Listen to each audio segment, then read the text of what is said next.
ఇక ఈ రోజు సాటర్డే స్పెషల్ ఎపిసోడ్ లో భాగంగా సెలబ్రిటీ ఎవరు వారు అడిగే ప్రశ్న ఏంటో కూడా విందాం. నమస్తే సత్యనారాయణ గారు, నా పేరు శ్వేత. నేను మా అన్నయ్య సీరియల్లో వర్క్ చేస్తున్నాను. మన బాడీలో మెటబాలిజం న్యాచురల్ గా బూస్ట్ అవ్వాలంటే ఏం చేయాలి? నమస్కారం శ్వేత గారు, మీరు అందరికి ఉపయోగపడే విషయాన్ని మంచిగా అడిగారమ్మా. 2 రకాలుగా చెప్తాను, మీకు ఏది ఉంటే అది మీరు ప్లాన్ చేసుకోండి. మామూలుగా జీవన విధానం బాగుంటే టైంకి పడుకోవటం, టైంకి లేవటం, అట్లాగే నిద్ర మంచిగా పోవటం, స్ట్రెస్ లేకుండా ఉండటం, కొంచెం మంచి ఫుడ్ తింటాం, ఇలా ఉంటే మెటబాలిజం వీళ్ళందరికీ స్పీడప్ అవుతుంది. ఈ మెటబాలిజం యాక్టివేట్ చేసే ఒక విటమిన్ ఉంది, Q10 అనే విటమిన్.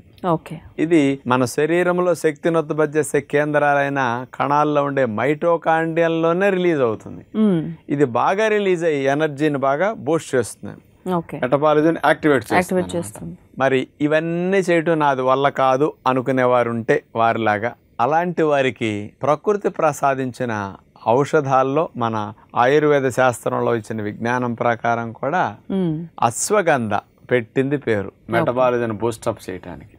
అశ్వగంధ పొడి 1 స్పూన్ తీసుకుని కాస్త గోరువెచ్చని నీళ్ళల్లో కొంచెం వేడి నీళ్ళలో కలుపుకొని తేనె కలుపుకొని త్రాగితే ఈజీగా వెళ్ళిపోతుంది. ఆ పొడి వెళితే ప్రతి కణములో ఉండే మైట్రోకాండ్రియన్లు బాగా ఎక్కువ సంఖ్య పెరిగి ఎక్కువ ఎనర్జీని అవి స్పీడప్ అయ్యి బాగా రిలీజ్ చేస్తాయి అనమాట. అందుకని Q10 కూడా బాగా ప్రొడ్యూస్ అవటానికి, బాగా బాడీని టాప్ గేర్ లో ముందుకు స్పీడ్ గా వెళ్ళటానికి, ఎనర్జెటిక్ గా చేయటం కోసం అశ్వగంధ పొడి ఉపయోగపడుతుంది. ఇలా ఉపయోగించుకుంటే వీళ్ళకి జీవనశైలి మార్చుకుంటూ ఇది ఉపయోగించుకుంటే ఇంకా మంచిది. అదంతా కుదరదు అనుకున్న వారు కనీసం ఇదన్నా రోజుకు 2 స్పూన్లన్నా ప్రొద్దునే సాయంకాలం వాడుకుంటే మెటబాలిజం స్పీడప్ అవుతుంది.